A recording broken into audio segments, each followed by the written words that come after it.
ಸಮಯ ಸಿಕ್ಕಿದ್ರೆ ಭೇಟಿ ಆಗಲೇಬೇಕು.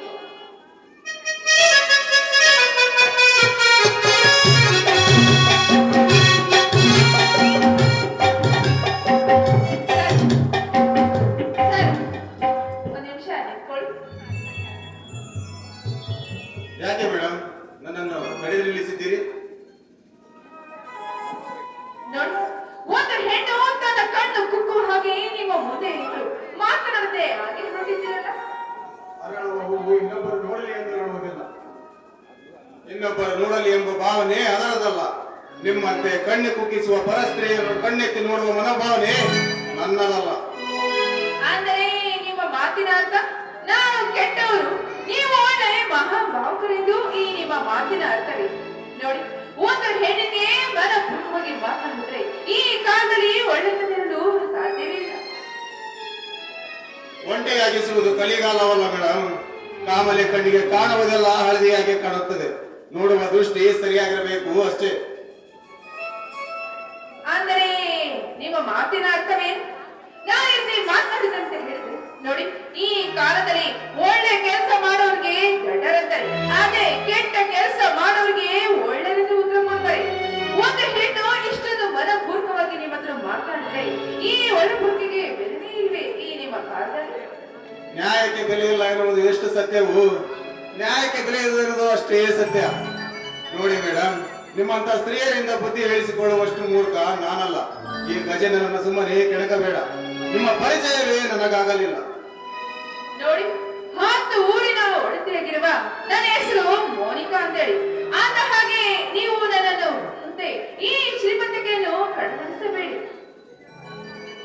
ಆಕಾಶ ಎಷ್ಟೇ ಅಗಲವಾಗಿದ್ದರೂ ನಕ್ಷತ್ರಕ್ಕೆ ಬೆಲೆ, ಮನುಷ್ಯ ಎಷ್ಟೇ ಶ್ರೀಮಂತನಾಗಿದ್ದರೂ ಗುಣಕ್ಕೆ ಬೆಲೆ. ನೋಡಿ ಮೇಡಮ್, 100 ಕೋಟಿ ಒಡತಿಯಿಂದ ಮನ ಬಂದಂತೆ ಮಾತನಾಡಿದ್ದೆ, ಆದರೆ ಏನ್ ಮಾಡ್ತೀರಾ? ನಾನು ಮನಸ್ಸು ಮಾಡಿದ್ರೆ ಏನ್ ಮಾಡ್ತೀರಂತ ನಿಮ್ಗೆ ಗೊತ್ತೇನು? ನಾನು ಮನಸ್ಸು ಮಾಡಿದರೆ ನಿಮ್ಮನ್ನ ಗುಲಾಮನಾಗಿ ನಾನು ಇಟ್ಕೊಳ್ಬಹುದು. ಈ ಶ್ರೀಮಂತಿಕೆ ಹೆಣ್ಣೆಂದು ಕಡೆಗಣಿಸಿ ಮಾತನಾಡಬೇಡಿ. ನಿಯತ್ತಾಗಿರುವರು ಯಾವಾಗಲೂ ಗರ್ವದಿಂದಲೇ ಇರುತ್ತಾರೆ. ಯಾಕೆಂದರೆ ಅವರಿಗೆ ನಡೆಸಲು ಬರುವುದಿಲ್ಲ, ಯಾರ ಮುಂದೆಯೂ ತಲೆ ಬಗ್ಗುವುದಿಲ್ಲ. ಈ ಕರುನಾಡಿನ ಘೋರ ಗಜೇಂದ್ರ. ಅಂದ್ರೆ ನಮ್ಮಂತ ಸ್ತ್ರೀಯರಿದ್ದರೆ ಈ ಜನ್ಮದಾತೆ ಎನ್ನುವುದು ನಿಮಗೆ ತಿಳಿದಿಲ್ಲವೇನು? ನಮ್ಮಂತ ಪುರುಷರಿಂದಲೇ ನಿಮ್ಮಂತ ಸ್ತ್ರೀಯರಿಗೆ ಜನ್ಮದಾತ ಎಂಬ ಪಟ್ಟ ಸಿಕ್ಕಿರುವುದು ತಿಳಿದುಕೊಂಡಿಲ್ಲ ಎಂದು ಕಾಣುತ್ತದೆ. ಓಹೋ, ಹಾಗಾದ್ರೆ ನಿಮ್ಮಂತ ಪುರುಷರಿಂದಲೇ ಹೆಣ್ಣಿಗೆ ಬೆಲೆ ಇರಲಿ. ಮಡಿಕೆ ಇಲ್ಲದೆ ಅನ್ನ ಮಾಡಲು ಸಾಧ್ಯವೇ? ಆ ಮಡಿಕೆಯಲ್ಲಿ ಅಕ್ಕಿ ಹಾಕಿದಾಗಲೇ ಅನ್ನವಾಗುವುದು. ನೋಡು ಮೋನಿಕಾ, 2 ಕೈ ಸೇರಿದ್ರೆ ಚಪ್ಪಾಳೆ. ಒಂದು ಹೆಣ್ಣು ಒಂದು ಗಂಡು ಸ್ಪರ್ಶವಾದಾಗಲೇ ಒಂದು ಮಗುವಿನ ಜನ.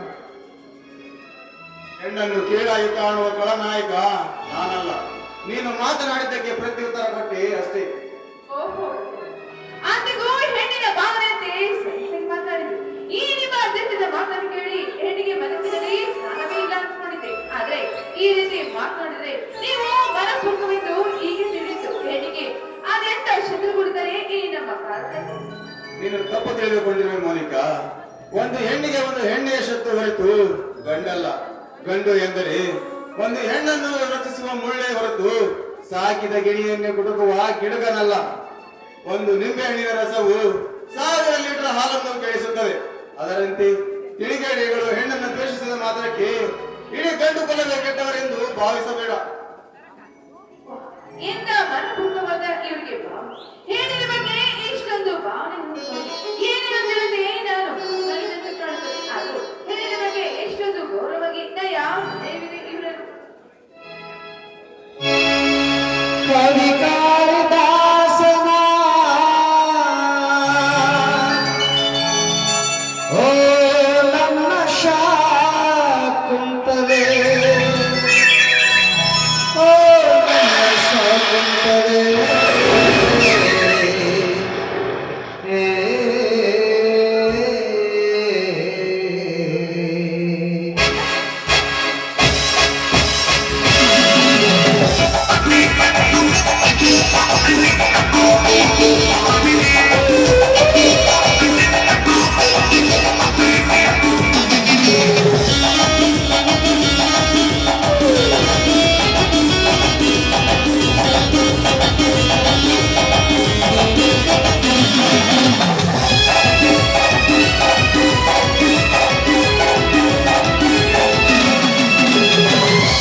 ನಾವು ಬಯಸಿದ್ದು ನಮಗೆ ಸಿಕ್ಕಿದ್ದರೆ ಕಡಿವಾಣವಿಲ್ಲದ ಕುದುರೆಯಂತೆ ಆಗುತ್ತಿತ್ತು ನಮ್ಮ ಈ ಬದುಕು.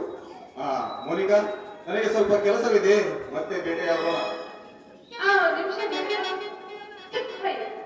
ಇದೇನು ಮನಪೂರ್ವಕ ಮಾತನ್ನು ಹಾಕಿದ್ರೆ, ಆದ್ರೆ ಈ ಹಿಂದಿನ ಕಾಲದಲ್ಲಿ ಹೆಣ್ಣಿನ ಬಗ್ಗೆ ಇಷ್ಟೊಂದು ಪ್ರಾಮುಖ್ಯತೆ ನೋಡಿದ್ರೆ ಮನಸ್ಸಿನಲ್ಲಿ ನೂರಾರು ಆಸೆಗಳು ಉಂಟಾಗುತ್ತದೆ.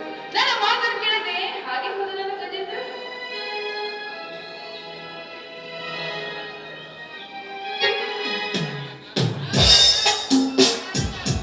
ಹಲೋ ಮಾಲೀಕರವರೇ, ಬಹಳ ಗಂಭೀರವಾದ ವಿಚಾರದಲ್ಲಿ ಇರುವಂತೆ ಕಾಣುತ್ತಿದ್ದಲ್ಲದೆ? ಮನಪೂರ್ವಕವಿಲ್ಲದೆ ಮುಂದೆ ಮತ್ತೆ ಏನು ಮಾತಾಡಬೇಕೆಂದು ತಿಳಿದೆ ಹಾಗೆ ಏನು ಮೋನಿಕಾ, ನಿನ್ನ ಮಾತಿನ ಅರ್ಥವೇ ನನಗೆ ತಿಳಿಯುತ್ತಿಲ್ಲ. What you say? ನಿಮ್ಮಂತ ಹೃದಯ ಇಲ್ಲವರಿಗೆ ಏನು ಮಾತಾಡಿ ಏನು ಪ್ರಯೋಜನ ನೀವು ಹೇಳಿದ್ದಾರೆ. ಯಾಕೆ ನನ್ನ ಪ್ರೀತಿಯನ್ನು ಪ್ರಪೋಸ್ ಮಾಡಿ ಇಲ್ಲಿಗೆ ಒಂದು ವಾರವಾಯ್ತು. ನಾನಿನ್ನ ಲವ್ ಮಾಡ್ತೀನಿ ಅಂತ ಹೇಳಿದೆ ಒಂದು ತಿಂಗಳಾಯ್ತು. ಯಾಕೆ ನನ್ನಲ್ಲಿರುವ ಆತ್ಮಕಕ್ಷಿಗಳು ಪ್ರೀತಿ ನಿಮಗೆ ಇಷ್ಟ ಆಗಲಿಲ್ವೇ? ಓಹೋ, ಆ ವಿಷಯನ Monica. I am so sorry Monica, ನನ್ನ ಎಕ್ಸಾಮ್ ಇದ್ದುದರಿಂದ ನಿಮ್ಮನ್ನು ಭೇಟಿಯಾಗಲು ಸಾಧ್ಯವಾಗಲಿಲ್ಲ. ಈಗ ಭೇಟಿಯಾಗಿದ್ದೀರಲ್ಲ, ಈಗ ಅದು ಹೇಳಿ ಪ್ರೀತಿ ವಿಚಾರ. ಏನು ಹೇಳಬೇಕೆಂದು ತಿಳಿದಂತಾಗಿದೆ ಮೋನಿಕಾ, ತಿಳಿದಂತಾಗಿದೆ. ನೀವು ನೋಡಿದರೆ ಕೋಟ್ಯಾಧೀಶ್ವರರ ಏಕೈಕ ಪುತ್ರಿ, ನಾನೊಬ್ಬ ಬಡ ರೈತನ ತಮ್ಮ. ಅಂದ ಮೇಲೆ ಆಕಾಶ ಭೂಮಿ ಒಂದಾಗಲು ಸಾಧ್ಯವೇ? ನೋಡಿ, ಯಾಕೆ ಸಾಧ್ಯ? ನನಗೆ ಬೇಕಾಗಿರೋದು ಕೋಟ್ಯಾಧಿಪತಿ ಆಸ್ತಿ ಅಲ್ಲ, ನನಗೆ ಬೇಕಾಗಿರೋದು ಈ ನಿಮ್ಮ ಪ್ರೀತಿ ಅಷ್ಟೇ. ಈ ನಿಮ್ಮ ಪ್ರೀತಿ ಅಂದ್ರೆ ಇನ್ ಯಾವ ಆಸ್ತಿಯೋ ಅಂತಸ್ತು ನನಗೆ ಬೇಕಾಗಿಲ್ಲ. ಒಂದು ಹೆಣ್ಣಿನ ಅರ್ಥ ಮಾಡ್ಕೊಳ್ಳದೆ ಈ ರೀತಿ ಮಾತಾಡ್ತಿರಲ್ಲ, ಯಾಕೆ ನಿಮಗೆ ಸ್ವಲ್ಪ ಕರುಣೆ ಅರಿದಿಲ್ಲವೇ? ನಿನ್ನ ಹೃದಯದಲ್ಲಿ ವಿಶಾಲ ಹೃದಯದ ಆಕಾಶವು ಚಂದ್ರನನ್ನೇ ಪ್ರೀತಿಸಿತು. ಆದರೆ ಆ ಚಂದ್ರ ಆ ನಕ್ಷತ್ರಗಳ ಬೆನ್ನ ಹಿಂದೆ ಹೊರಟ. ಅರಿಯದೇ ಆದ ಪ್ರೀತಿಗೆ ನೊಂದ ಆಕಾಶವು ಈಗಲೂ ಕೂಡ ತನ್ನ ಕಣ್ಣೀರನ್ನೇ ಮಳೆಯ ರೂಪದಂತೆ ಸುರಿಸುತ್ತದೆ. ಕ್ಷಣಿಕ ಸುಖಕ್ಕಾಗಿ ಆತುರಪಟ್ಟು ಜೀವನ ಪರ್ಯಂತ ನಾವು ಅನುಭವಿಸುವುದು ಸರಿಯಲ್ಲ. ದಯವಿಟ್ಟು ಈ ವಿಷಯ ಇಲ್ಲಿಗೆ ಮರೆತು ಬಿಡಿ. ರಾಜೇಶ್, ಏನ್ ಮಾತಾಡ್ತೀನಿ? ನೀವು ಈ ರೀತಿ ಮಾತಾಡಿದ್ರೆ ಖಂಡಿತ ನಾನು ಬರ್ತಿರುವೆ ರಾಜೇಶ್, ನಾನು ಬರ್ತಿರುವೆ. ಮೋನಿಕಾ, ಹಾಗೆಲ್ಲ ಮಾತನಾಡಬೇಡ ಮೋನಿಕಾ. ನಿನ್ನ ಹೃದಯ ನೋಯಿಸಲಾರೆ. ನಿನ್ನ ಇಷ್ಟದಂತೆ ಆಗಲಿ. ಈ ನಿಮ್ಮ ಮಾತನ್ನು ಕೇಳಿ ನನ್ನ ಮನಸ್ಸಿಗೆ ಅದು ಎಷ್ಟು ಸಂತೋಷವಾಗ್ತಿದೆ ಗೊತ್ತಾ? ಆಕಾಶದಲ್ಲಿರುವ ನಕ್ಷತ್ರ ಜೊತೆ ಯಾವಾಗಲೂ ನಿಮ್ಮ ಪ್ರೀತಿ ನಾನು ನಿಮ್ಮ ಅಂದಕ್ಕೆ ಬೆರಗಾಗಲಿಲ್ಲ, ನಿಮ್ಮ ಮಾತಿಗೂ ಮರಳಾಗಲಿಲ್ಲ. ನನ್ನ ಹೃದಯಕ್ಕೆ ನೀ ಹತ್ತಿರವಾದೆ, ಗುಣದಲ್ಲೂ ಬಲು ಎತ್ತರವಾದೆ. ಆ ನಿನ್ನ ಮುಕ್ತ ಪ್ರೀತಿಗೆ ನಾನು ಶರಣಾದೆ ಮೋನಿಕಾ, ಶರಣಾದೆ. ಇದೇ ಸಂತೋಷಕ್ಕೆ ನಿನ್ನ ಮಧುರ ಕಂಠದಿಂದ ಒಂದು ಸುಮಧುರ ಗೀತೆ ಹೊರಬರಲಿ ಚಿನ್ನ. ಆಯ್ತು, ನಾನು ಮಾಡಿಕೊಂಡಿದ್ದೀನಿ. ನೀವು ನನ್ನ ಜೊತೆ ನವಿಲಿನ ಕುರಿತು ಮಾತಾಡೋಣ.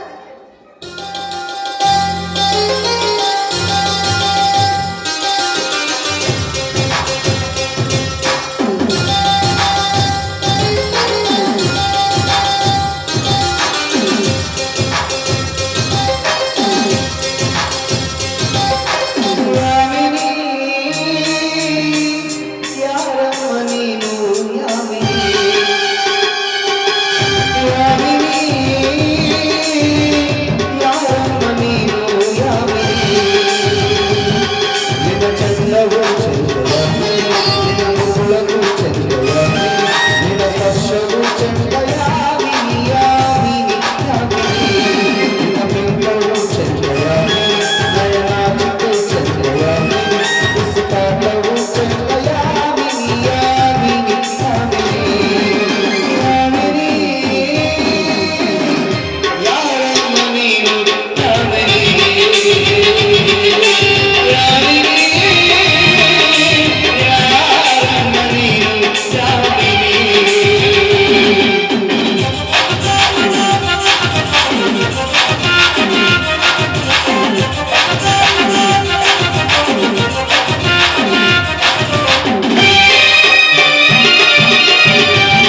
ಮೋನಿಕಾ, ನಾನು ನಿನ್ನನ್ನು ಮನಸಾರಿ ಒಪ್ಪಿದ್ದೇನೆ.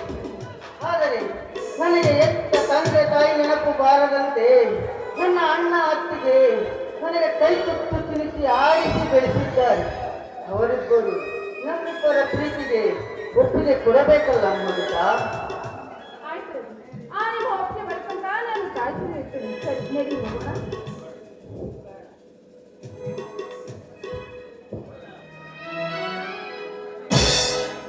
ಅಮ್ಮ ಜಗನ್ಮಾತೆ ಜಗಜ್ಜನನಿ, ನೀ ಆಡಿಸಿದ ಆಟದಲ್ಲಿ ನಾವು ಗೊಂಬೆಗಳಮ್ಮ, ನಾವು ಗೊಂಬೆಗಳು. ನಿನ್ನ ಆಟವನ್ನು ಬಲ್ಲವರ ನನ್ನ ಮಾವನಾದ ವೀರಪ್ಪ ನಾಯಕನ ಮನೆತನವೆಂದರೆ ಅದು ಧರ್ಮವಂತರ ಮನೆತನ, ನ್ಯಾಯವಂತರ ಮನೆತನ. ಅವರು ಒಂದು ಇರುವೆಗೂ ಕೂಡ ಕೇಡು ಬಗೆಸಿದವರಲ್ಲ. ಹಾಲು ಜೇಲಿನಂತಿದ್ದ ನನ್ನ ಅಕ್ಷರ ಸಂಸಾರವನ್ನು ಚಿತ್ರಗೊಳಿಸಿದೆಯಲ್ಲಮ್ಮ. ನಿನಗೆ ಕರುಣೆ ಎನ್ನುವುದೇ ಇಲ್ಲವೇ ತಾಯಿ, ಕರುಣೆ ಅಂತಕರ ಕೈಯಲ್ಲಿ ಬಲಿಯಾಗಿ ಹೋದರು. ಅಂದಿನಿಂದ ಇಂದಿನವರೆಗೂ ನನ್ನ ಮಾವನಾದ ವೀರಪ್ಪ ನಾಯಕ ಎಲ್ಲಿರುವನೋ ಹೇಗಿರುವನೋ ನನಗೊಂದು ತಿಳಿಯಲಾಗಿದೆ.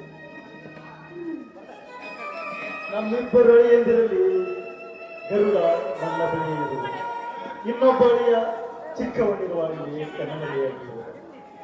ನನ್ನ ಹೆಂಡತಿಯಾದ ಸಾವಿತ್ರಿ ಇನ್ನೂವರೆಗೂ ತನ್ನ ತವರ ಮನೆಗೆ ಆದ ಅನ್ಯಾಯದಲ್ಲಿ ಅದೇ ನೆನಪಿನಲ್ಲೇ ಕಾಲ ಕಳೆಯುತ್ತಿದ್ದಾರೆ.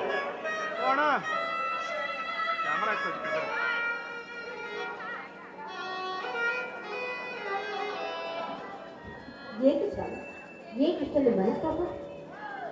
ಕೆಲವು ಮನಸ್ತಾಪಗಳೇ ಹಾಗೆ ಸಾವಿತ್ರಿ, ಪಂಜರದ ಅಕ್ಕಿಯಂತೆ ಮನಸ್ಸಿನಲ್ಲೇ ಮೂಡಿಬಿಡುತ್ತವೆ. ಅವುಗಳನ್ನು ಯಾರ ಮುಂದೆ ಹೇಳಲಿಕ್ಕೂ ಆಗುವುದಿಲ್ಲ, ಮರೆತು ನೆಮ್ಮದಿಯಿಂದ ಬದುಕಲಿಕ್ಕೂ ಆಗುವುದಿಲ್ಲ. ಏನಿಲ್ಲ ಸಾವಿತ್ರಿ, ನಿನ್ನ ತವರ ಮನೆಗೆ ಆದ ಅನ್ಯಾಯವನ್ನು ಜ್ಞಾಪಿಸಿಕೊಂಡು ಸ್ವಾಮಿ, ನೆನಪಿನ ಎತ್ತರಕ್ಕೆ ಹಾರುವ ಹಕ್ಕಿಗೆ ಏನು ನೀರಿನ ಮನಸ್ಸು ತಳಿಗೆ ಹರಿಯುವ ನದಿಗೆ ಬಾಯಾರಿಕೆ, ಬೆಟ್ಟ ಗುಡ್ಡಗಳಿಗೆ ದಡಿಮೂಲಿರುವುದಿಲ್ಲ, ಹಸಿವು ಅಲ್ಲದೆ ಉರಿಯುತ್ತಿರುವ ಬೆಂಕಿಗೆ ನೋವೇ ಇಲ್ಲ. ಹಾಗೆ ಈ ಬಿಡಿ ಕರುಣೆ ಅಲ್ಲದೆ ಜೇರು ಉಳಿದಂತೆ ಈ ನಮ್ಮ ಸಂಸಾರ ನರಕವಾಗಿವೆ, ಸರ್ವನಾಶವಾಗಿವೆ. ಅದನ್ನು ನೆನೆಸಿಕೊಂಡಿದ್ದಾನೆ ಏನು ಕರೆಯುತ್ತಿರಲಿಲ್ಲ, ಕಳೆದುಕೊಂಡದ್ದು ಮರಳಿ ಬರೋದಕ್ಕಿಂತ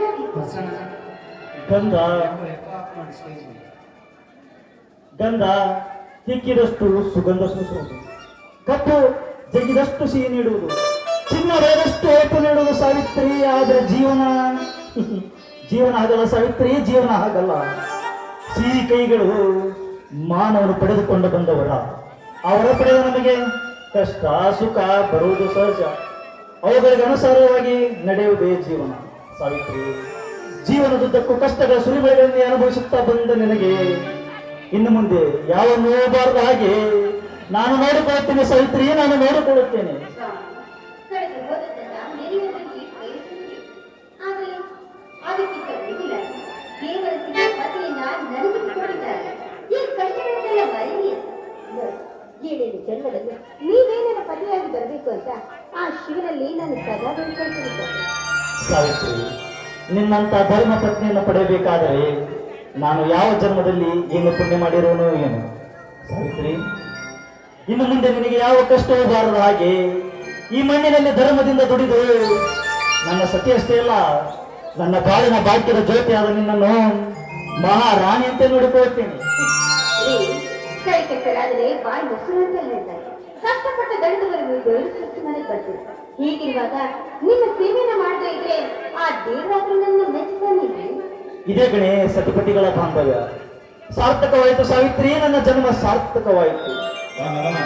ನಾನು ಹಗಲಿರು ದುಡಿದರೆ ನನ್ನ ಪತಿಗೆ ದಣಿವಾಗುತ್ತದೆ ಎಂದೆಲ್ಲ. ಅದೆಂತ ವಿಶಾಲ ಹೃದಯ ನಿನ್ನದು ಸಾವಿತ್ರಿ. ಈ ನಮ್ಮ ಜೀವನ ಇರುವವರೆಗೂ ನಿನ್ನನ್ನು ನನ್ನ ಕಣ್ಣಿನ ದೃಷ್ಟಿಯಂತೆ ನೋಡಿಕೊಳ್ಳು. ಈ ಪ್ರೀತಿ ವಿಶ್ವಾಸ ನನ್ನ ಜೀವನ ಪರ್ಯಂತ ಇದೇ ರೀತಿ ಆ ಭಗವಂತನಲ್ಲಿ ನಾನು ಏನ್ ಬಯಸಿದ ಮದುವೆ ಸಾವು ಬಂದಿದೆ ಆದ್ರೆ ಅದು ನಿಮ್ಮ ಮಡಿಯಲ್ಲಿ ದೇವರನ್ನು ದರ್ಶಿಸಿದರು. ಸಾವಿತ್ರಿ, ಈ ರೀತಿ ಸಾವಿನ ಮಾತನ್ನು ಮಾತನಾಡಬೇಡ ಸಾವಿತ್ರಿ. ಈ ರೀತಿ ಮಾತನಾಡಬೇಡ. ನೀನು ಈ ರೀತಿ ಮಾತನಾಡಿದರೆ ನನ್ನ ಹೃದಯ ಒಡೆದು ಚೂರಾಗಿ ಹೋಗುತ್ತದೆ. ನಾನು ಪ್ರೀತಿಯಿಂದ ಮಾತಾಡಿ ಅದಕ್ಕೆ ನೀನು ಯಾಕೆ ಉತ್ತರ ಕೊಡ್ತಾ ಇದ್ದೀನಿ? ಹೋಗ್ಲಿ ಬಿಡು, ಹೊಟ್ಟೆ ತುಂಬಾನೇ ಸಿಗ್ತದೆ, ಊಟಕ್ಕೆ ಬಿಡಿಸುವೆಯಾ? ಸರಿ, ಈ ನಿಮ್ಮ ಭಾವನಾತ್ಮಕ ಮಾತುಗಳಿಂದ ಕೇಳ್ತಾ ನಿಮ್ಮಲ್ಲಿ ಒಂದು ವಿಷಯವನ್ನು ಹೇಳೋದನ್ನೇ ಮಾಡ್ತಿದ್ದೆ. ಅದು ನೀವು ನೀವು ಏನು ಇಷ್ಟೊಂದು ನಾಚುತ್ತಿರುವೆ? ಅದು ನೀನು ನಾಚೋದನ್ನು ನೋಡಿದರೆ ಏನೋ ಸಂತೋಷದ ವಿಷಯವೇ ಇರಬೇಕು. ಸಾವಿತ್ರಿ, ಬೇಗ ಹೇಳು ಸಾವಿತ್ರಿ, ಬೇಗ ಹೇಳು. ನನ್ನ ಹೃದಯದ ಮಿಡಿತ ತಡೆಯಲಾರದು. ಸರಿ, ಅದು ನೀವು ತಂದೆ ಆಗ್ತಾರೆ. ಏನು, ನಾನು ತಂದೆ ಆಗ್ತಾ ಇದ್ದೇನಾ? ಹಾಗಾದ್ರೆ ನೀನು ತಾಯಿ ಆಗ್ತಾ ಇದ್ದೀಯಾ? ಈ ಮನೆಯ ವಾರಸುದಾರನಿಗೆ ಜನ್ಮ ನೀಡುವ ಜನ್ಮದಾತಿ ನೀನು. ಸಾವಿತ್ರಿ, ನನ್ನ ಮನೆ ಬೆಳಗುವ ನಂದಾದೀಪ, ನನ್ನ ಮನ ಬೆಳಗುವ ಭಾಗ್ಯದ ಜ್ಯೋತಿ. ನಿನ್ನನ್ನು ವರ್ಣಿಸಲು ನನ್ನಲ್ಲಿ ಪದಗಳೇ ಸಾಲದು. ಸರಿ, ಏನ್ರಿ ಇದು? ಇಷ್ಟೊಂದು ವರ್ಣನೆ ಮಾಡ್ತಾ ಇದ್ದೀರಲ್ಲ? ವರ್ಣನೆ ಅಲ್ಲ ಸಾವಿತ್ರಿ, ಹೆಣ್ಣೆಂಬ ದೇವತೆ ಇರದಿದ್ದರೆ ಈ ಜಗತ್ತೇ ಸೃಷ್ಟಿಯಾಗುತ್ತಿರಲಿಲ್ಲ. ಹೆಣ್ಣು ಈ ಜಗತ್ತಿಗೆ ಗರ್ಭಗುಡಿ ಇದ್ದಂತೆ. ಸಾಕ್ ಸಾಕ್. ಈ ನಿಮ್ಮ ವರ್ಣನೆ ಮಾತುಗಳನ್ನ ಇಲ್ಲಿ ಹೊಟ್ಟೆ ಮಾಡೋಣಂತೆ. ಇಲ್ಲಿ ಸಂತೋಷದ ವಿಷಯವನ್ನು ಹೇಳಿ ಹಾಗೆ ಹೊರಟಿರುವಲ್ಲ. ಮತ್ತೆ ನೀನು ಹಾಗೆ ಹೇಳಿದರೆ ನಿನ್ನ ಗರ್ಭದಲ್ಲಿರುವ ನನ್ನ ಕಂದನಿಗೆ ಬೇಸರವಾಗುವುದಿಲ್ಲವೇನೆ? ನನ್ನ ಗರ್ಭದಲ್ಲಿರುವ ಕಂದನಿಗೆ ಬೇಸರ ಬರುವುದಿಲ್ಲವೇ? ಈ ಕಂದನಿಗೆ ಬೇಸರ ಆಗುತ್ತೆ ಅಂತ ಹೇಳಿ ಇದೇ ಸುಧಾ ಸಂದರ್ಭದಲ್ಲಿ ನವಿಲಿನಂತೆ ನರ್ತಿಸಿ ಹೋಗಲಿ ಅಂತ ನಿನ್ನ ಕಂಠದಿಂದ ಒಂದು ಸುಮಧುರ ಗೀತೆಯನ್ನು ಹಾಡಬಾರದೇ ನನ್ನಲ್ಲಿ?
ರಾಜೇಶ ಬಿಕಾಂ ಪರೀಕ್ಷೆಯಲ್ಲಿ ಫಸ್ಟ್ ರ್ಯಾಂಕ್ ಪಡೆದಿದ್ದಾನಂತೆ. ಅವನು ಈಗಲೇ ಊರಿಗೆ ಬರುತ್ತೇನೆಂದು ಫೋನ್ ಮೂಲಕ ತಿಳಿಸಿದ್ದಾನೆ. ಅವನು ಬರಲಿ, ಎಲ್ಲರ ಜೊತೆಗೆ ಊಟ ಮಾಡಿದ್ದಾರೆ. ಆಯ್ತು ಹಾಗೆ ಮಾಡಿ.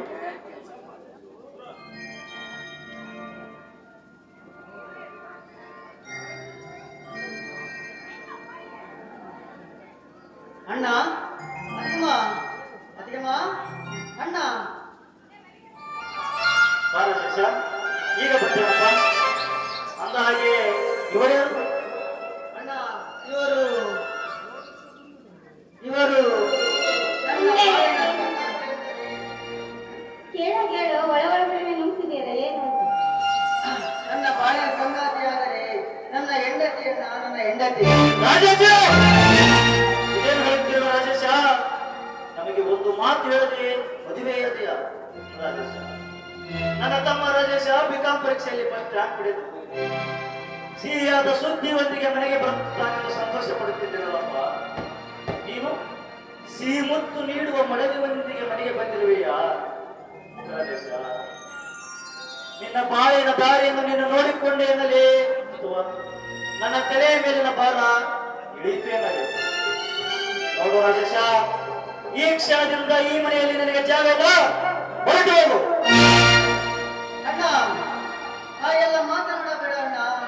ನಾನು ತಪ್ಪು ಮಾಡಿ ಬಂದರೆ ಅಣ್ಣ, ನನ್ನನ್ನು ದಯವಿಟ್ಟು ಕ್ಷಮಿಸಿ ಬಿಡ ಅಣ್ಣ, ಕ್ಷಮಿಸಿ.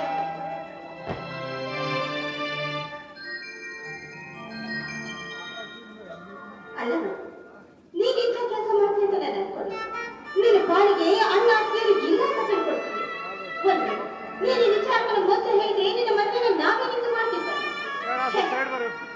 ನಮಗೆ ಕೇಳುತ್ತಾನೆ ಸಾವಿತ್ರಿ, ಈ ನಮ್ಮ ಮನೆಯ ಮರ್ಯಾದೆಯನ್ನು ತಿಳಿಯಲಿದೆ. ಇವನು ನಮ್ಮ ತಮ್ಮನಾಗಿ ಜನಿಸಿದ್ದಾನೆ ಈ ಮನೆಯಲ್ಲಿ. ನೋಡಿ, ಇದರಲ್ಲಿ ರಾಮೇಶ್ವರನ್ ತಪ್ಪಿಲ್ಲ. ಅವನು ಮದುವೆಯನ್ನ ಮಾಡಲು ಒಪ್ಪುವುದಿಲ್ಲ ಬೇಡ ಅಂತ ಹೇಳಿದ. ಆದ್ರೆ ನಾನು ನವೀನ ಎಲ್ಲವೂ ದೂರ ಆಗ್ತಾರೆ ಅಂತೇಳಿ ಒತ್ತಡದಿಂದ ನಾವು ತಂದೆಯಾಗಿದ್ದೀವಿ. ದಯವಿಟ್ಟು ನಮ್ಮನ್ನೆಲ್ಲ ತಪ್ಪನ್ನು ಮಾಡಿಸಿ ನಿಮ್ಮ ಮನೆ ತುಂಬಿಸ್ಕೊಳ್ಳಿ, ನಿಮ್ಮ ಕಾಲು ಜೊತೆ ನನ್ನ ಕಾಲಿಗೆ ಮೇಲೆ ಅಮ್ಮ, ಹಣೆ ಬರಕ್ಕೆ ಹೊಣೆಯ. ಯಾವ ಸಮಯದಲ್ಲಿ ಏನಾಗಬೇಕು ಅದು ಆಗಲೇಬೇಕು.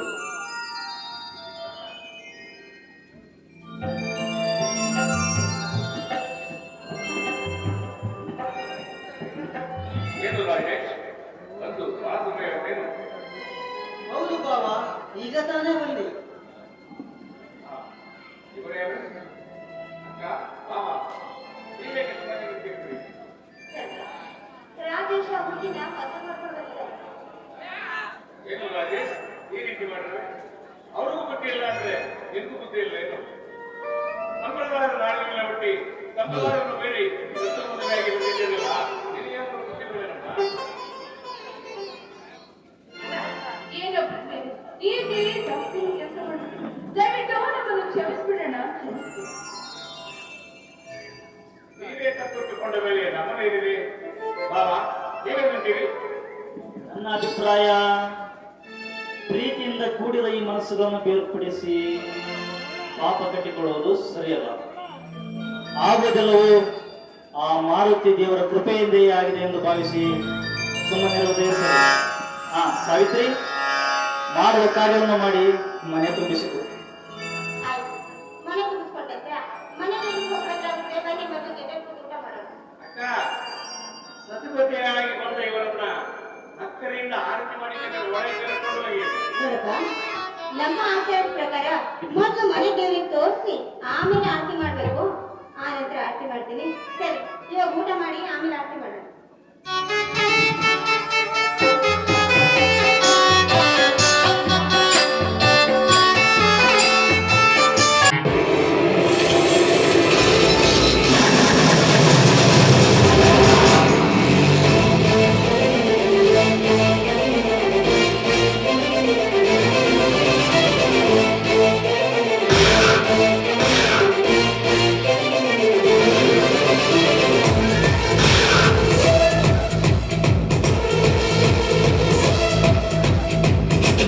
Pode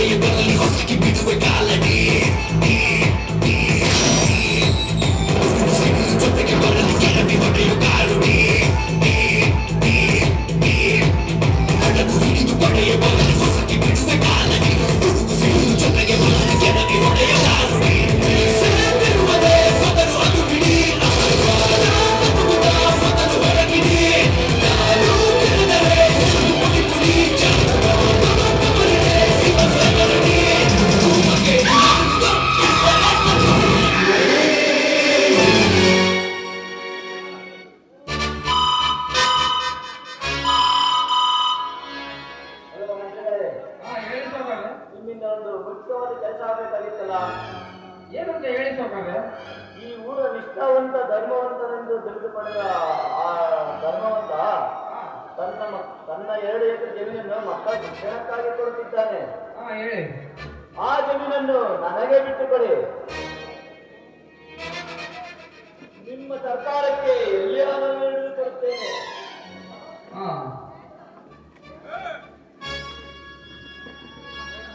ನನ್ನ 100 ಎಕರೆ ಜಮೀನಿಗೆ ಹೋಗಲು ದಾರಿ ಇಲ್ಲ. ಹಾ ಆದ್ದರಿಂದ ಆ ಧರ್ಮವಂತನ 2 ಎಕರೆ ಜಮೀನು ನನಗೆ ತುಂಬಾ ಅವಶ್ಯವಾಗಿ ಬೇಕೇ ಬೇಕು.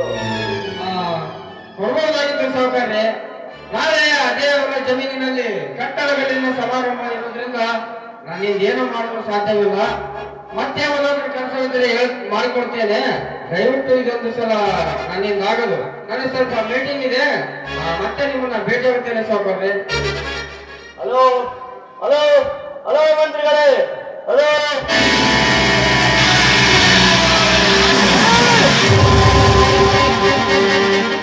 ನನ್ನ ಮಾತಿಗೆ ಮಾನ್ಯತೆ ಕೊಡದೆ ಹೋಲಿಕೆಯ ಪಟ್ಟು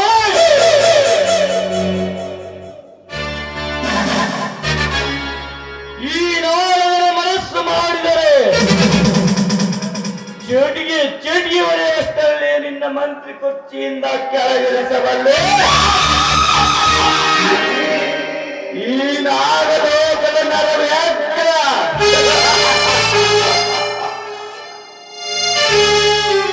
ಲೇಖನ ನಿನ್ನ ಮಾವದ ಆವೇಶವನ್ನಾದರೆ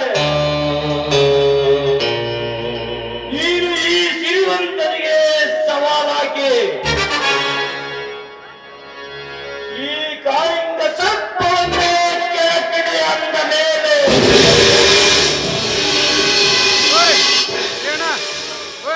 ಎತ್ತಿ ಮಾಡ್ತಾರೆ ತುತ್ತಾಗುವ ಮಗನೇ.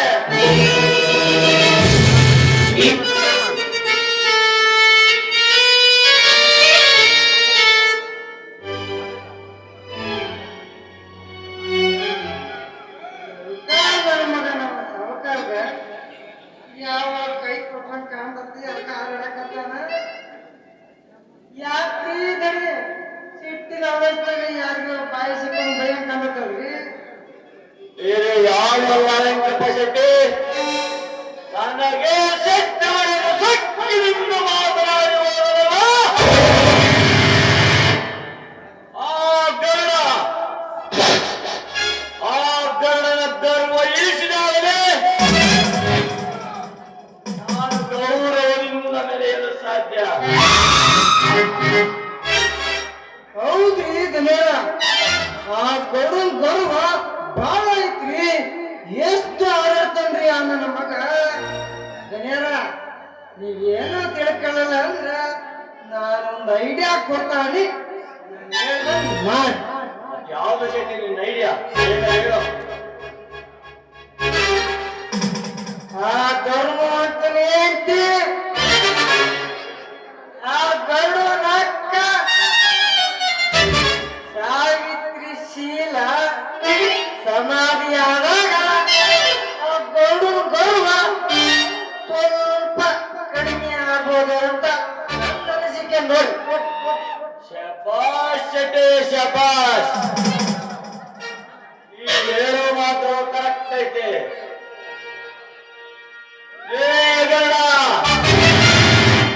ನನಗೆ ಶೆಟ್ಟಿ ಹೊಡೆದು ಸೊಕ್ಕಿನಿಂದ ಮಾತನಾಡಿದ ಸೇರಿಗಾಗಿ ಆ ನಿನ್ನಕ್ಕ ಸಾವಿತ್ರಿಯನ್ನು ಬೆತ್ತಲೆ ಮಾಡಿ ಬಲ ಬಂದಂತೆ ಮುತ್ತಾಡಿ ಕೊನೆಗೆ ಅವರ ಶೀಲ ಸಮಾಧಿ ಮಾಡದಿದ್ದರೆ ನನ್ನ ಹೆಸರು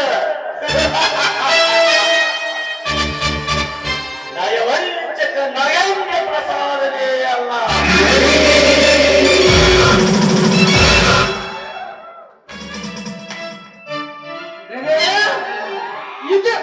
ಇದು ನೋಡಿ ಅಪ್ಪು ಕೊಟ್ಟಿನ ಮಾತು ಇದು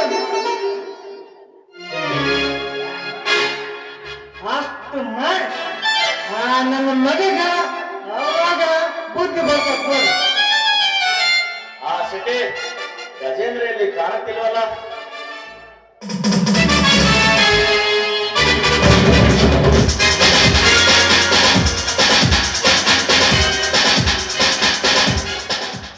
ಯಾಕೆ ಸೌಕರ್ಯ, ನನ್ನಿಂದ ಏನಾಗಬೇಕಾಗಿದೆ? ನಿನ್ನಿಂದ ಒಂದು ಮುಖ್ಯವಾದ ಕೆಲಸ ಆಗಬೇಕಾಗಿದೆ ಗಜೇಂದ್ರ. ಅದು ನಿನ್ನಿಂದ ಮಾತ್ರ ಸಾಧ್ಯ. ಯಾವುದು ಸೌಕರ್ಯ ಅಂತ ಕೆಲಸ? ನೀವು ಹೇಳುವ ಕೆಲಸ ನ್ಯಾಯಪರವಾಗಿದ್ದರೆ ನ್ಯಾಯದ ದೀಪ ಬೆಳಗಲು ನಾನು ಸದಾ ಸಿದ್ಧ. ನ್ಯಾಯ ನ್ಯಾಯ ನ್ಯಾಯ, ಎಲ್ಲಿದೆ ಗಜೇಂದ್ರ ಈ ಕಲಿಗಾಲದಲ್ಲಿ ನ್ಯಾಯ? ನ್ಯಾಯವನ್ನು ಅನ್ಯಾಯಕ್ಕಿಂತ ಕೀಳಾಗಿ ಕಾಣುತ್ತಾರೆ. ಅನ್ಯಾಯಕ್ಕೆ ಇರುವ ಬೆಲೆ ನ್ಯಾಯಕ್ಕೆಲ್ಲಿದೆ ಈ ಶತಮಾನದಲ್ಲಿ? ನ್ಯಾಯಕ್ಕೆ ಬೆಲೆ ಇದ್ದೇವೆ ಸೌಕರ್ಯ, ನ್ಯಾಯಕ್ಕೆ ಬೆಲೆ ಇದ್ದೇವೆ ಸೌಕರ್ಯ. ಯಾವ ಕಾಲದಲ್ಲೂ ನ್ಯಾಯಕ್ಕೆ ಬೆಲೆ ಇದ್ದೇ ಇದೆ.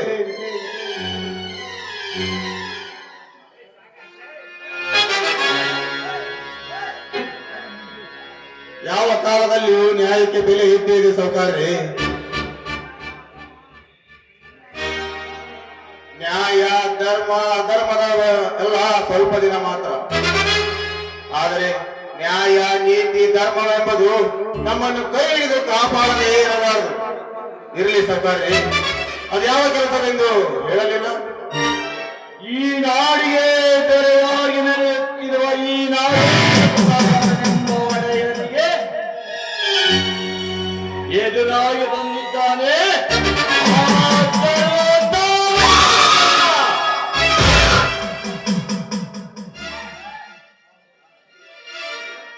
ಆ ಧರ್ಮವಂತನ ಗರ್ವ ಇಳಿಸಿದಾಗಲೇ ನಾನು ಸಮಾಧಾನವಾಗಿರಲು ಸಾಧ್ಯ.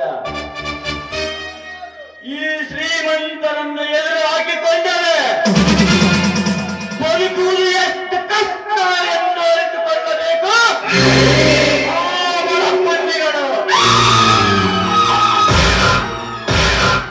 ನೋಡು ಗಜೇಂದ್ರ, ನಾಳೆ ಉದಯಿಸುವ ಸೂರ್ಯನ ಕಿರಣಗಳು ಆ ಗರುಡನ ಯಾದ ಮೇಲೆ ಪ್ರತಿಬಿಂಬಿಸುತ್ತಿರಬೇಕು.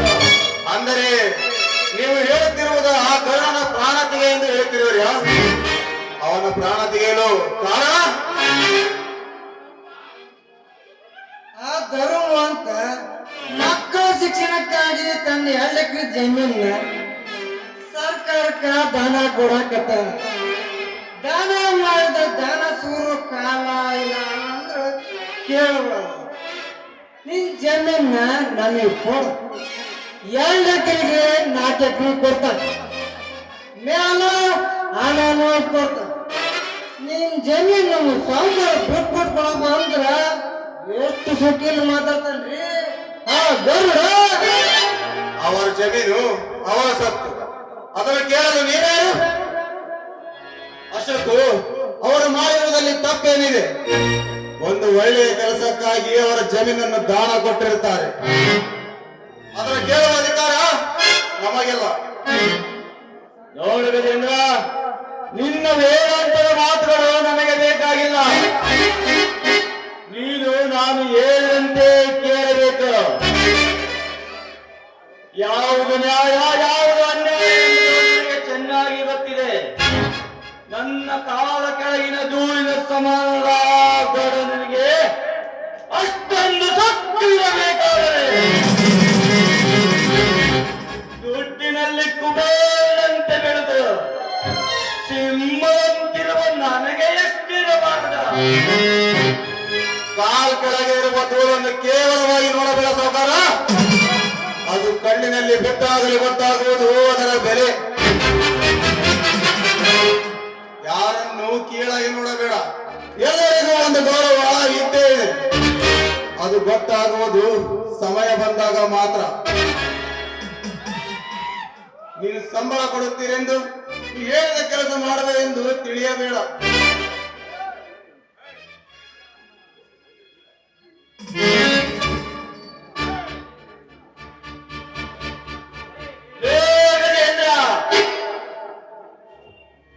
ನೀನೇ ಇಷ್ಟೊಂದು ಗರ್ವದಿಂದ ಮಾತನಾಡುತ್ತಿರುವೆ ಎಂದ ಮೇಲೆ ನಿನ್ನ ಸೊಕ್ಕನ್ನು ಯಾವಾಗ ಬಗ್ಗಿಸಬೇಕೆನ್ನುವುದು ನನಗೆ ಆಗ್ತಿದೆ. ಸುಮ್ಮನೆ ಇಲ್ಲಿಂದ ಹೊರಟು ಹೋಗು. ಹೊರಟು ಹೋಗುತ್ತೇನೆ ಸಾವುಕಾರ, ಹೊರಟು ಹೋಗುತ್ತೇನೆ. ಹಾಲು ಸಕ್ಕರೆಯ ಸಹವಾಸ ಮಾಡಿದರೆ ಸಿಹಿ ಆಗುತ್ತದೆ. ಅದೇ ಹಾಲು ಹುಳಿಯ ಸಹವಾಸ ಮಾಡಿದರೆ ಒಡೆದು ಹಾಳಾಗುತ್ತದೆ.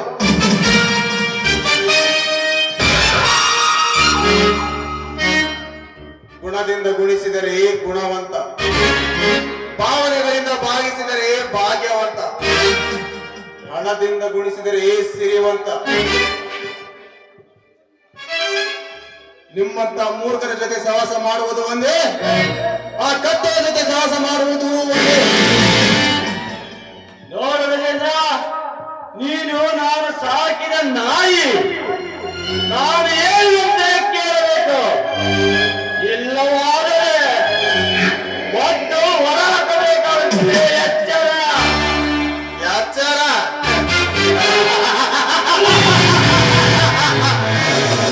ಎಚ್ಚರ ಹುಚ್ಚ ಸೌಕರ್ಯ.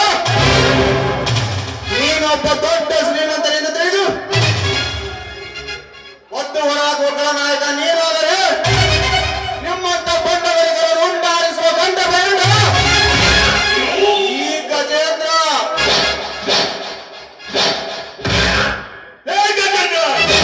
ನಮ್ಮ ವೃದ್ಧಾರಿಸಿದರೆಂದು ಎಚ್ಚರ ತಪ್ಪಿ ಮಾತನಾಡಿದ್ದೇನೆ. ಈ ವಚನದಿಂದ ಕೋಚಿ ಹಾಕಿದರೆ ನಿನ್ನ ದೇಹ. ಲೇಖಿತ ರಾಜ, ನಾನೇ ಸೂರ್ಯನ ಸವಾಲಾಗಿದ್ದರೆ ಹಸಿದ ಎಪ್ಪುಲಿಯಂತೆ ಬಗೆಯುತ್ತಿರುವ ಮಗನೇ ಎಚ್ಚರ. ಪುಣ್ಯ ಹುಲಿಯನ್ನು ಗಂಡು ಕೊಡಿಸಿದರೆ ಅವನು ಷಂಡರಂತೆ ಓಡುವಂತ ತಿಳ್ಕೊಂಡಿದ್ದೀರೋ ಬಟ್ಟಿ ಮಗನೇ. ಬಿಸಿ ರಕ್ತ ಕುಡಿಯುವ ಕಿರಾತಕ ಈ ಕೀರ್ತಿ ರಾಜ.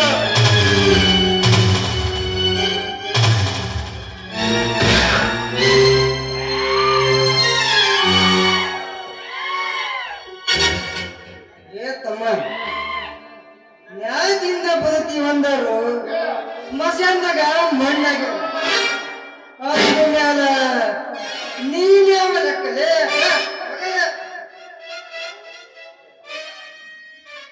ಶಾಮನೂರಿನ ಶ್ರೀ ವಿನಾಯಕ ಸ್ನೇಹ ಬಳಗ ವತಿಯಿಂದ 100 ರೂಪಾಯಿ ದಾನ ಮಾಡಿರುತ್ತಾರೆ.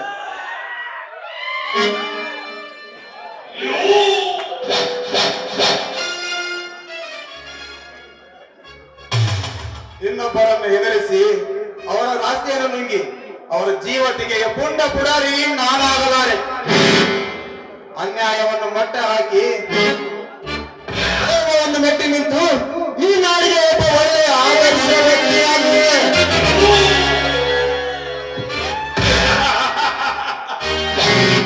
ಹರಿಶ್ಚಂದ್ರ ಯಾಕೆ ಸುಳ್ಳು ಅಂತ ಇವಾಗ ಅರ್ಥವಾಯ್ತು. ಸತ್ಯದಿಂದ ನಡೆಯುವ ಕಾಲ ಇದಲ್ಲ, ಆ ಕಾಲದಲ್ಲಿಯೇ ನಡೆದ ಈ ಕಲಿಯುಗದಿಂದ ಬರಬೇಕು. ಕಡೆದಾಗಿ ಹೇಳುತ್ತೇನೆ, ನಿನ್ನ ಹಠ ಬಿಟ್ಟು ನಾವು ಹೇಳಿದಂತೆ ಕೇಳಿದರೆ ಇಲ್ಲದಿದ್ದರೆ ಹತ್ತಿ ಕೊಪ್ಪಿನ ದೇಹದಿಂದ ಇಬ್ಬಾಗವಾಗುವುದು ಖಂಡಿತ.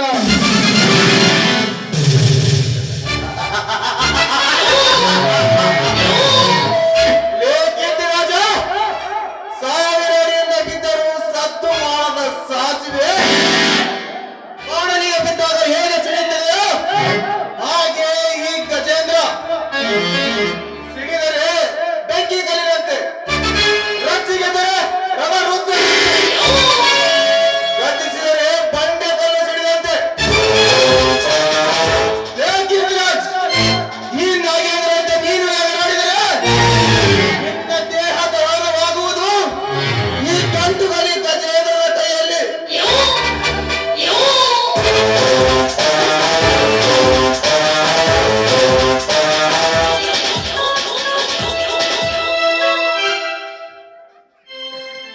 ಅಲ್ಲೋ ತಮ್ಮ ಗಜೇಂದ್ರ, ನ್ಯಾಯವಾಗಿ ಬದುಕೀವಂದರು ಸ್ಮಶಾನದಾಗ ಮಣ್ಣಾಗ ಅಂದ ಮ್ಯಾಲ ನೀನ್ಯಾವ ಲೆಕ್ಕಲೆ?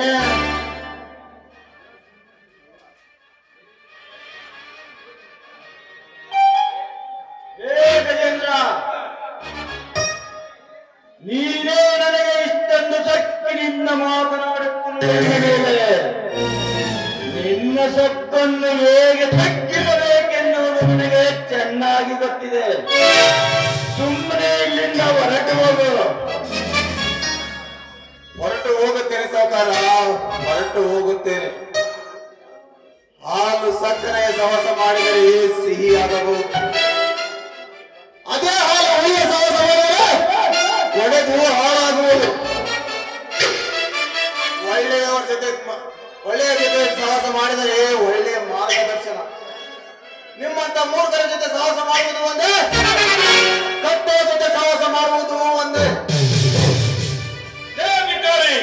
ನಮ್ಮನ್ನೇ ನಾಯಿ ಎನ್ನುವೇನು? ನಾಯಿಗೆ ಊಟ ಹಾಕಿದ್ರೆ ಮನೆ ಬಾಗಿಲಿಗೆ ಅದು ಅದರ ಋಣ ತೀರಿಸುತ್ತೆ. ನಾಯಿಗೆ ನಾನು ಎಷ್ಟು ಕೂಡ ನಿನಗಿಲ್ಲವೇನು?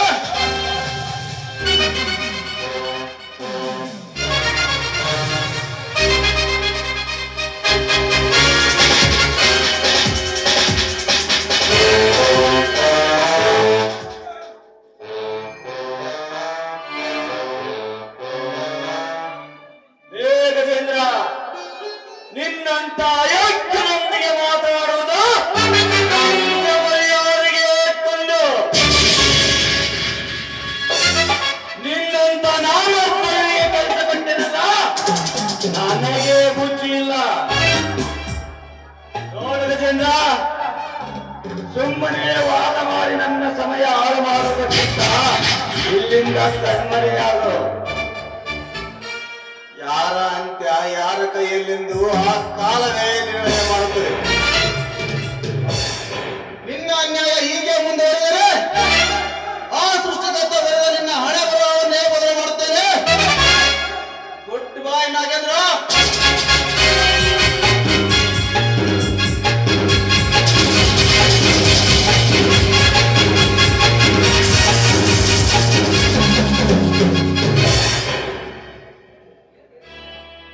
ನಾಗೇಂದ್ರ ಸಾವುಕಾರ್ರೆ, ನನ್ನ ಮಗ ಹೇಳ್ತಾರೆ ತಂದ್ರಿ. ಆನಾಡಿದ ಶಕ್ತಿ ಯಾರೇಳಲೆ, ಕುರಿ ಕೊಪ್ಪಿನಷ್ಟು ಕೊಟ್ಟನಿಗೆ ಲಾಭ.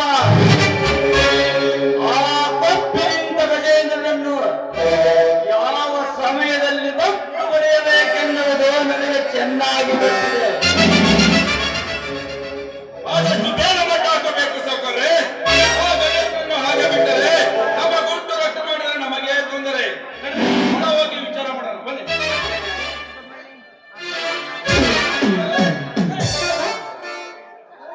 ಎಲ್ಲ ಮಾಡಿಲ್ಲ ಈಗ ಅದಕ್ಕ ನನ್ನ ಮಕ್ಕಳ ಕೈ ಒಂದು ಕಿಸಿಯಕ್ಕಾಗಲ್ಲ. ಸುಮ್ಮನೆ ಬಾಯ್ಬೇಕು.